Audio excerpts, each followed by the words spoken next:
무엇을 원하고 왜 원하는지 명확히 알라. 명확한 목표의 힘. 체프먼. 그 다음 주에는 시내 중심가에서 세 번째 사람인 마이클 체프먼을 만났다. 그는 국제통신회사의 책임자였다. 흰색 면 셔츠에다 수수한 회색 넥타이를 메었으며 단추가 두 줄로 된 상의와 짙은 회색 바지를 입고 있었다. 깔끔한 갈색 머리와 커다랗고 짙은 갈색 눈, 크고 마른 몸, 외형은 상당히 젊어 보였지만 40대 중반처럼 느껴졌다. 체프먼에게 노인을 만났던 이야기와 앞에 두 사람과의 만남도 이야기했다. 그는 의자에 앉아 두 손을 마주잡고 깊은 사색에 빠진 듯 했다. 무엇을 성취하고 싶은지 먼저 말해주세요. 체프먼이 나에게 물었다. 죄송합니다만 무슨 뜻인지. 삶에서 얻고 싶은 것이 무엇인가요? 그가 다시 한번 물었다. 제가 원하는 것은 행복, 물론 풍요로움이죠. 누구나 그런 것을 바라지 않나요? 그렇죠. 바로 그것이 극소수의 사람들만이 부와 행복, 풍요로움을 누리는 이유겠죠. 도대체 무슨 말씀이십니까? 삶에서 무엇을 찾아야 할지 모른다면 어떻게 찾을 수 있을까요? 하지만 방금 원하는 것을 말하지 않았습니까? 부와 행복, 풍요라고요. 내가 이의를 제기했다. 하지만 그런 말은 모호하고 뚜렷하지 않으며 특별한 뜻도 없어요. 도대체 뭘 의미하는 거죠? 미안하지만 무슨 말씀인지 모르겠습니다. 내가 다급히 말했다. 좋아요. 그럼 풍요라는 말을 예로 들어보죠. 풍요를 얻기 위해 당신은 여기에 왔어요. 그럼 풍요를 누리기 위해서는 무엇을 갖고 싶나요? 얼마나 많은 돈을 벌어야 풍요를 느끼겠습니까? 알겠습니다. 적어도 지금 받고 있는 월급의 2배 정도는 받아야 풍요를 느낄 수 있을 것 같습니다. 내가 자신 있게 말했다. 좋아요. 이제부터 시작이에요. 그 다음은 저당 잡히지 않은 내 집을 갖고 싶고 차도 한 대. 어떤 집, 어떤 차를 말하죠? 모르겠습니다. 그건 별로 중요하지 않습니다. 그래요? 그럼 도시의 슬럼가에 있는 방 한 칸짜리 집도 괜찮다는 말인가요? 물론 그건 아닙니다. 그럼 어떤 집을 갖고 싶습니까? 시내 북쪽에 있는 방 5개 딸린 정도의 집이면 좋겠습니다. 점점 분명해지는군요. 그럼 현재보다 월급을 2배로 받으면 그런 집을 살 수 있나요? 아니죠. 지금보다 10배는 받아야 살 수 있습니다. 그렇다면 왜 월급을 2배로 받으면 풍요를 느낄 수 있다고 했죠? 사실 그 문제에 대해 진지하게 생각해 본 적이 없거든요. 이제 모순을 알겠나요? 부유해지길 바라는 사람은 많지만 진정 무엇을 원하고 왜 필요한지를 생각하는 사람은 거의 없어요. 풍요로운 부를 창조하고 싶다면 반드시 이런 것들을 명확하게 생각해야 해요. 무엇을 원하는지 아주 세세한 것까지 정확히 찾아내는 것이 절대적으로 필요하죠. 예컨대 새 차를 원한다는 당신의 말은 좋은 표현이 아니에요. 반드시 어떤 브랜드, 어떤 모델, 어떤 색상의 차라는 걸 확실히 해야 할 필요가 있죠. 그래야만 특정 대상에 마음을 집중할 수 있으니까요. 확고한 목적도 물론 중요하지만 그 목적을 성취하면 어떤 이로움이 있는지도 알 필요가 있어요. 무엇을 원하고 왜 원하는지 명확히 알라. 체프먼이 잠시 쉬었다가 말했다. 젊은 시절 나는 기성체제를 타파할 수 있다고 생각했죠. 때문에 졸업장은 나에게 아무런 소용이 없었어요. 당연히 공부에도 흥미가 없어지고 그저 생활의 즐거움만 추구했지만 얼마 안 가서 졸업장이 없으면 버젓한 일자리 하나 구하지 못한다는 것을 알게 됐죠. 돌이켜보면 정말 당황했어요. 한때 나는 이것을 학교 교육 탓이라고 여겼죠. 졸업 자격을 얻는 것이 얼마나 중요한지 학교에서 가르쳐주지 않았다고 생각했지만 실제로는 가르쳐 주었어도 내가 듣지 않았던 거죠. 나는 무엇을 해야 할지 몰랐어요. 그래서 시리에 빠진 채 고민에 빠졌죠. 남들은 새 차와 큰 집을 갖고 비싼 옷에 휴가까지 가는데 나는 왜 아무것도 없을까? 그저 이런 생각만 계속했어요. 남들이 부를 누리는 이유는 그만치 시간을 들이고 노력했기 때문인데 나는 청춘을 낭비하기만 했죠. 그리고 모든 사람을 탓했죠. 하지만 비난받아야 할 사람은 오직 나 자신뿐이었습니다. 얼마 뒤 고모에게서 약간의 유산을 받았지만 그러자마자 난 휴가를 보내기 위해 여행사로 곧장 달려갔죠. 한 2주 정도 모든 일에서 탈출하고 싶었던 거예요. 공원에 앉아서 관광 팜플릿을 보며 여행 갈 곳과 날짜를 잡기 위해 살펴보고 있었어요. 그때 중국 노인이 내 옆에 앉았죠.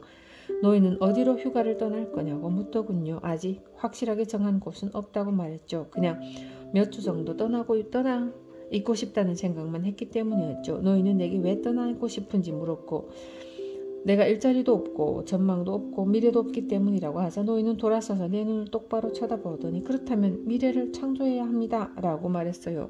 그럼 선생님은 자신의 미래를 어떻게 창조할 수 있습니까?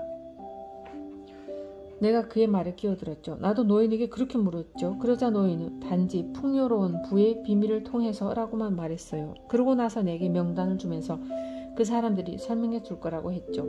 명단에 적힌 사람들을 쭉 만나보면서 그동안 몰랐던 나의 큰 문제점을 발견했죠. 나는 목표도 없고 어디 가야 할지 방향도 못 잡고 있었죠.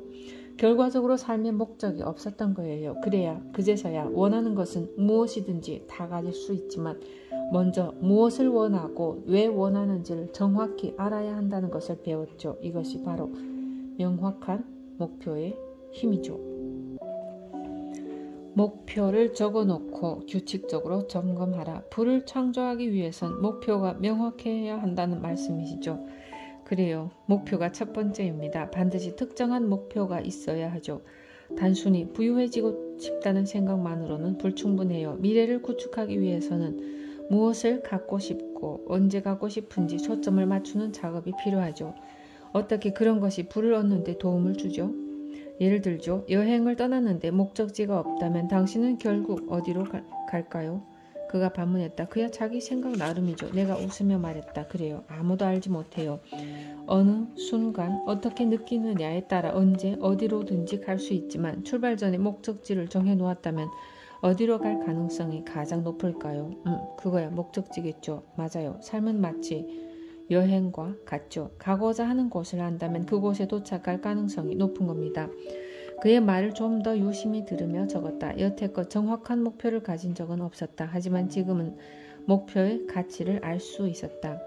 목표를 갖는 것은 보다 명확한 미래의 목표를 위한 과정의 일부일 뿐이죠. 다시 여행을 예로 들어보죠.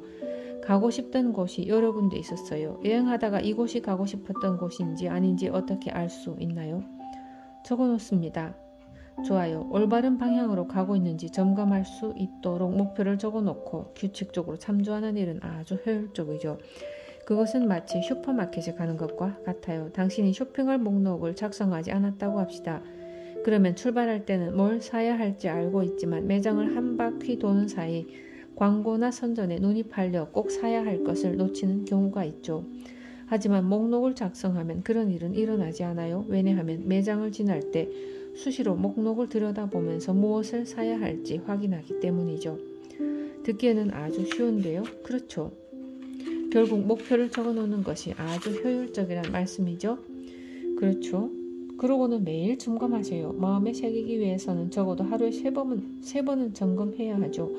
이런 식으로 늘 당신의 목표를 염두에 두면 당신이 하는 대부분의 일이 목표와 맞물려 돌아갈 수 있어요. 어떤 선택을 하든 목표에 의해서 결정되는 거죠. 예컨대 주말까지 어떤 프로젝트를 끝내겠다는 목표를 세운다면 대부분의 시간을 TV도 보지 않고 프로젝트를 완성하는 데 쏟을 겁니다. 긍정적인 현재 시제로 목표를 표현하라. 잠시 후 그가 말했다. 가장 효율적으로 목표를 세우려면 잠재의식을 발동시키는 것이 좋아요. 그게 무슨 말씀이죠? 보통 목표를 어떻게 설정하나요? 사람들은 새해 결심을 어떻게 표현합니까? 나는 희망한다, 나는 할 것이다, 나는 하겠다 라는 식으로 표현하지만 이런 말은 별 소용이 없어요. 대다수의 새해 소망이 무용지물이 되는 것도 바로 이 때문이죠. 어디 잘못이 있는 거죠? 어떤 사람이 금연할 예정이라고 한다면 과연 성공할 수 있을까요? 내가 어깨를 으쓱했다. 장담하건대 성공하지 못해요. 정말로 담배를 끊겠다면 나는 담배를 끊었어 라고 말할 것이기 때문이죠. 한 최면술사가 최면에 걸린 사람을 중간에 받치는 것 없이 머리와 발만을 양쪽 의자에 걸친 이야기를 들은 적이 있죠? 네, 들었습니다. 한번 생각해 보세요. 최면술사가 당신은 나무 판자처럼 반듯해질 것이다. 우리는 당신이 강철처럼 단단해지도록 만들 것이다 라고 말했다면 아마도 그 남자는 화들짝 깨어나서 자리로 뒤돌아갔을 거예요. 최면술사는 당신은 나무 판자처럼 반듯하다, 강철처럼 단단하다 라고 말해야 하죠. 마땅히 해야 한다, 아마도 시도한다, 희망한다 등의 단어보다는 현재 시제로 적극적인 표현을 써야 해요. 목표를 표현할 때도 마찬가지죠. 나는 하고 싶다, 나는 하겠다. 금년 12월 31일까지 10만 달러를 벌고 싶다는 식으로 하지 말고 난 지금부터 금년 12월 31일까지 10만 달러를 벌고 있다는 식으로 표현하세요. 목표를 적을 때는 항상 명심하세요. 현재 시제로 긍정적인 다짐을 해야 한다는 것을. 이런 식으로 목표를 적으면 절반은 성공한 것이나 다름없어요. 정말이지 아주 신기한 느낌이 들 거예요. 현재 시제의 긍정적인 진술로 목표를 적으면 실제로 삶 속에서 그 일이 일어나는 거죠. 그냥 종이에다 목표를 적어서 매일 3번씩 아침, 점심, 저녁을 읽는다면 이미 목표를 향해 나아가고 있는 거죠. 치프먼이 차근차근 설명해 주었다. 정말입니까? 나는 그가 말하는 것을 확신할 수 없다는 듯 물었다. 나는 다만 시도해보라고 말할 수밖에 없어요. 목표를 적는 것은 목표를 이루기 위한 가장 강력한 힘이죠. 일단 적어놓으면 스스로 목표가 성취되는 것을 볼 수 있죠. 무슨 뜻이죠? 이것을 창조적인 시각화라고 하죠. 이 과정은 목표가 어떤 것이든 이미 얻었다고 상상하는 것이죠. 예컨대 어떤 집에서 사는 것이 목표라고 하면 스스로 그 집에 살고 있다고 상상하는 거예요. 또 특정한 직업을 얻는 것이 목표라면 스스로 그 일을 한다고 상상하는 거죠. 하지만 그건 희망사항에 불과하지 않습니까? 지혜로운 노인이 내게 이렇게 말했죠. 간절히 바란다면 그것은 더 이상 꿈이 아니다. 이미 목표를 이루었다고 상상할 때 그 목표는 더 현실적으로 더 가능성 있게 변하죠. 이것은 모든 유명한 운동선수들이 사용한 테크닉이죠. 왜냐하면 자신감을 증대시키고 목표를 성취할 수 있다는 확신을 심어주기 때문이죠. 네, 이제 알겠습니다. 목표와 하나가 된다는 말씀이군요. 목표를 적어놓고 그 성취를 시각화하는 것이 말입니다. 맞아요. 하지만 목표를 세우는 과정을 좀 더 강력하게 하기 위해서는 한 가지 추가할 일이 있죠.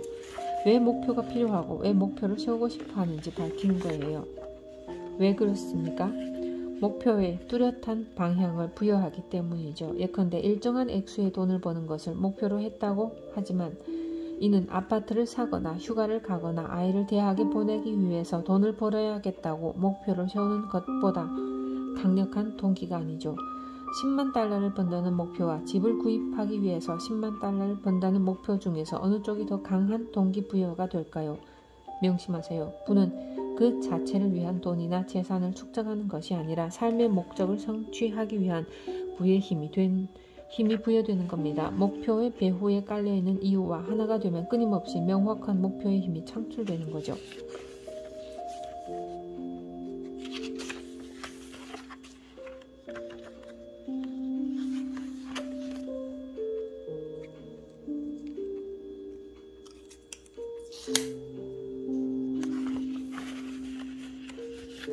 명확한 목표의 힘, 무엇을 원하고 왜 원하는지를 명확히 한다면 원하는 것은 무엇이든 가질 수 있다. 목표에 대해 명확해야 한다. 목표를 성취해야 하는 이유와 목표를 성취해야 하는 시기까지 포함해서 말이다. 예컨대 부유해지고 싶다는 말만으로는 부족하다. 돈, 재산, 하고 싶은 일의 규모를 정확히 진술해야 한다. 목표는 늘 긍정적인 현재 시제로 서술해야 한다. 예를 들면 나는 지금부터 몇 월 며칠까지 10만 달러의 돈을 벌고 있다. 목표를 적어놓고 매일 아침, 점심, 저녁으로 3번씩 읽는다. 목표를 이루는 상황을 자주 시각화한다. 목표를 성취해야 하는 이유를 명확히 밝힌다. 명심하라. 부는 그 자체를 위해 돈이나 재산을 축적하는 것이 아니라 삶의 목적을 성취하기 위해 부의 힘이 부여되는 것이다. 불가능을 가능케 하는 10가지의 계획. 체계적인 행동 계획의 힘. 에리카 힐.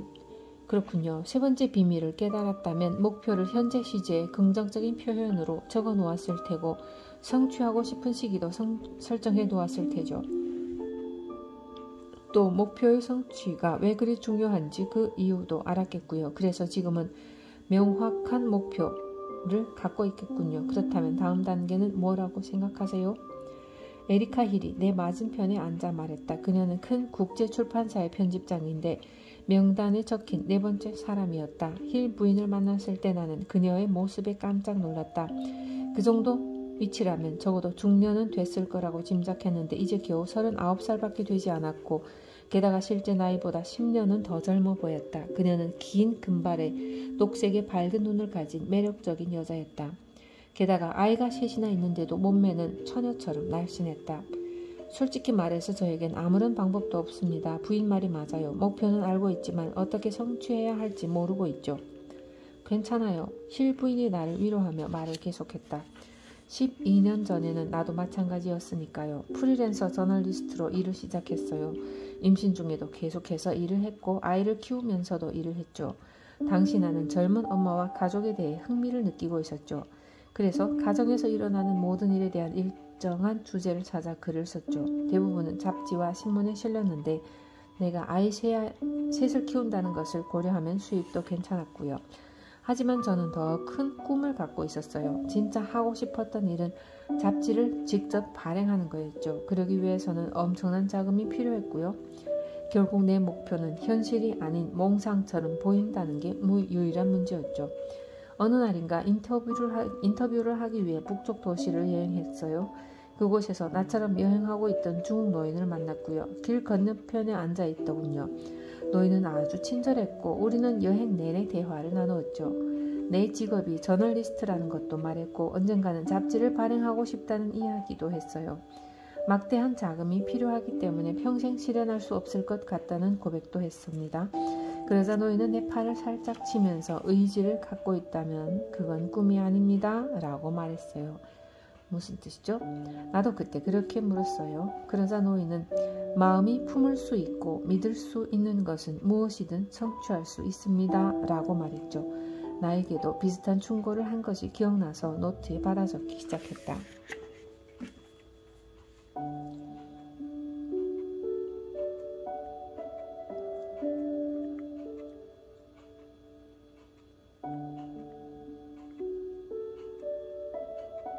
마음이 품을 수 있고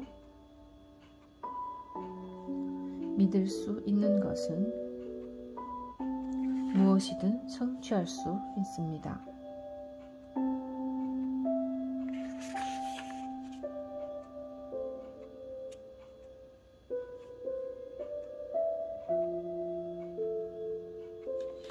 체계적인 행동 계획으로 가능성을 넓혀라. 힐 부인이 계속 이야기했다.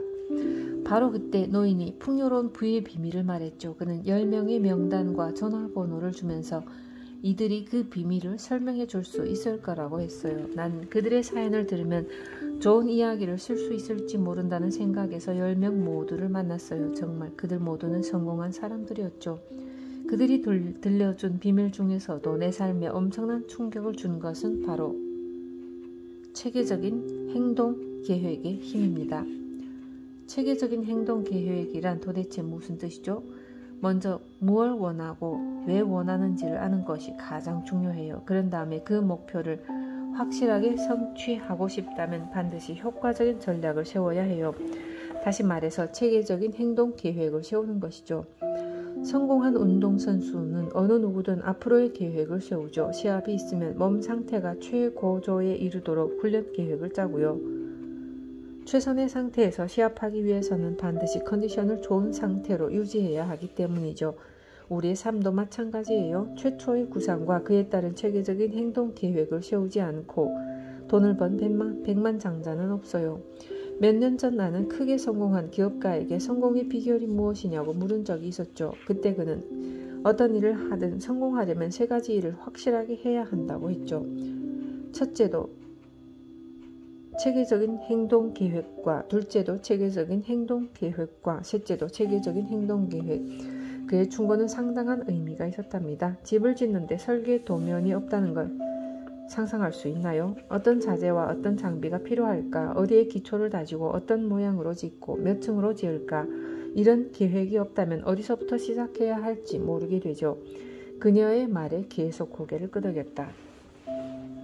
동일한 원리를 하고자 하는 모든 일에 적용할 수 있어요. 집을 짓든 배를 만들든 차를 사든 부를 이루든 어떤 일에나 체계적인 행동 계획이 필요해요. 만약 그런 계획을 세울 수 있다면 단순히 살기 위해 아등바등하는 것이 아니라 원하는 인생을 설계할 수 있어요. 하지만 체계적인 행동 계획을 세운다는 게 그리 쉬운 일은 아니죠. 아무리 사소한 일에서라도 말이에요. 예컨대 TV가 고장나서 새 것으로 바꿔야 하면 우선 어떤 브랜드의 어떤 스타일의 TV를 원하는지 알아야 하고 그 다음 문제가 어떻게 하면 그 TV를 살 수 있을까를 생각해야 하죠. 어느 상점에서 파는지만 알면 가서 살 수 있지 않습니까? 네, 좋아요. 그 매장을 찾아갔는데 너무 비싸면 어떻게 하죠? 간단하죠. 안 사면 그만입니다. 노인이 문제를 해결하는 황금률을 얘기했나요? 그녀가 물었다. 나는 노트를 펼쳐서 그 부분을 찾아 읽었다. 모든 가능성을 다 시도해 보았다고 생각할 때 이 한 가지를 명심하라. 여전히 가능성은 남아있다. 바로 그거예요. 길은 언제나 열려 있으니 그 길을 찾아내기만 하면 되죠. 계속해서 TV 얘기를 해보죠. TV를 사려면 200파운드가 필요한데 100파운드밖에 없다. 이럴 때는 어떻게 해야 할까요? 기다리죠. 먼저 100파운드를 저축해 놓고 나머지 100파운드를 다시 저축하는 거죠. 한 달에 10파운드면 10개월이면 살 수 있어요. 네, 그것도 하나의 방법이죠. 하지만 10달 동안은 TV를 보지 못하죠. 다른 방법은 없을까요? 돈을 빌리거나 신용카드를 씁니다. 그것도 한 가지 방법이죠. 그러나 빨리 돌려주지 않으면 높은 이자를 부담해야 해요. 그렇다면 더 이상 저는 방법이 없는데요. 좋아요. 그럼 할인이 되는지 물어보세요. 대부분 상점들은 상품 가격을 비교적 높게 정해 고객과 흥정하려고 하니까요. 혹은 무이자 할부 판매를 할 수 있는지 물어보시죠. 어떤 상점에서는 낡은 TV를 사드리면서 당신에게 몇 푼 줄 수도 있죠. 선택권은 늘 자신에게 있어요. 그러면 당신은 전액을 주지 않고도 새 TV를 살 수 있고요. 처음에는 불가능하게 보일 수 있지만 체계적인 행동 계획을 세우면 아직도 많은 가능성이 있다는 걸 알게 되죠. 10가지 행동 계획을 세워보세요. 그러면 10가지 가능성이 있게 되는 거고요. 예를 들어줄 수 있습니까? 힐 부인이 말하는 내용을 구체적으로 알고 싶었다. 물론이죠. 내 경우는 20만 달러가 있어야 잡지를 발행할 수 있었죠. 그래서 나는 10가지 가능성을 적었죠. 첫째는 20만 달러를 투자할 수 있는 개인이나 기업을 찾는다. 둘째는 10만 달러씩 투자할 수 있는 2명의 투자자를 찾는다. 여덟째는 1000달러씩 투자할 수 있는 200명의 투자자를 찾는다. 아홉째는 은행에서 대출을 받는다. 열째는 잡지 발행의 아이디어를 기존 출판사에 판다. 이렇게 가능성의 목록을 만들어 놓으면 전체적인 프로젝트가 그렇게 어려운 것만은 아니라는 것을 알 수 있어요. 이제는 나의 모든 프로젝트, 즉 모든 목표에 대해서 10가지의 계획이 있는 셈이죠. 네, 알겠어요. 그럼 이 계획이 모든 목표에 유효합니까? 네, 유효해요. 왜냐하면 목표를 성취하는 다양한 길을 탐색하도록 해주기 때문이죠. 이것은 예전에 생각지도 못했던 거예요. 예를 들면 한 미국인 목사가 새로운 마을에 새 교회를 시작하고 싶어 했어요. 하지만 교회를 지을 돈이 없었던 그는 차분히 앉아서 10가지의 계획을 세웠어요. 바로 이렇게 적었죠. 학교 건물을 임대한다. 사회단체의 강당을 임대한다. 사냥할 때 쓰는 작은 집을 임대한다. 장례 때 쓰는 회당을 임대한다. 비어있는 곡식 창고를 임대한다. 공공건물을 임대한다. 안식교회 예배당을 임대한다. 유대교 교회를 임대한다.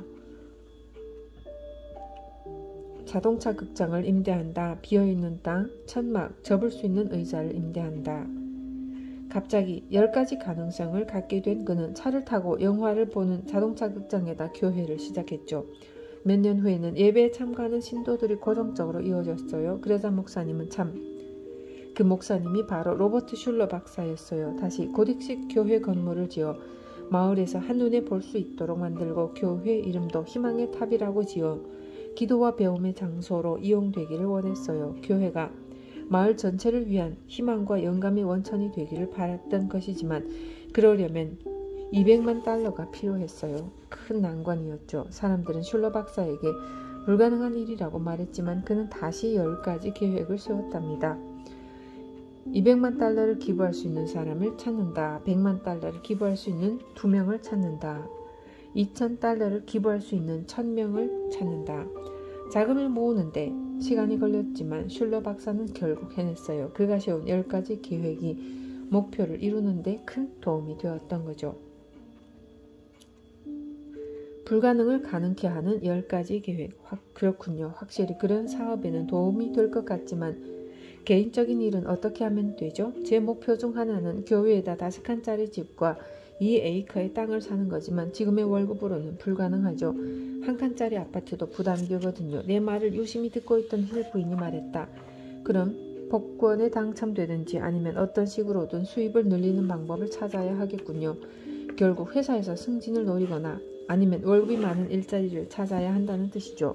그것도 아니라면 새로운 사업을 모색해야 하고요. 여하튼 확실하게 목표를 이루기 위해서는 모종의 변화를 꾀해야 한다는 사실을 알고는 있겠죠. 그러면 처음에는 어려워 보이겠지만 일단 10가지 계획을 먼저 작성해 보세요. 지금 하겠다면 도와드릴 수도 있어요. 우선 어떻게 하면 수입을 늘릴 수 있는지를 생각해 보죠. 지금 연봉이 얼마나 되죠?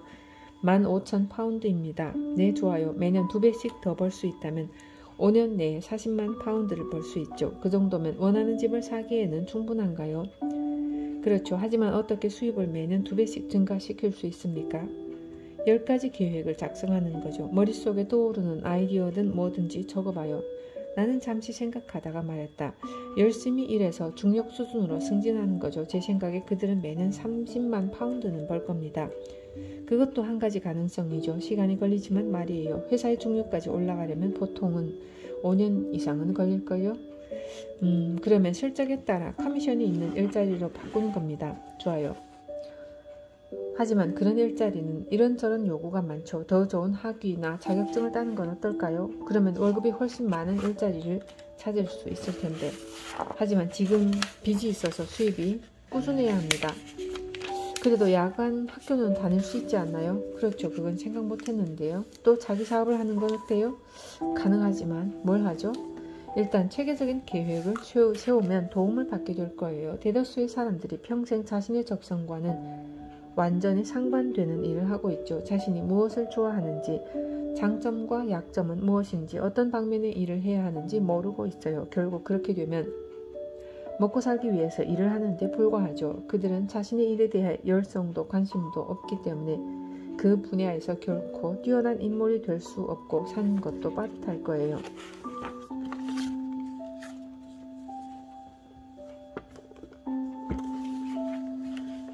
일을 시작하기 전에 반드시 자문해야 할 3가지. 일을 시작하기 전에 반드시 자문해야 할 3가지.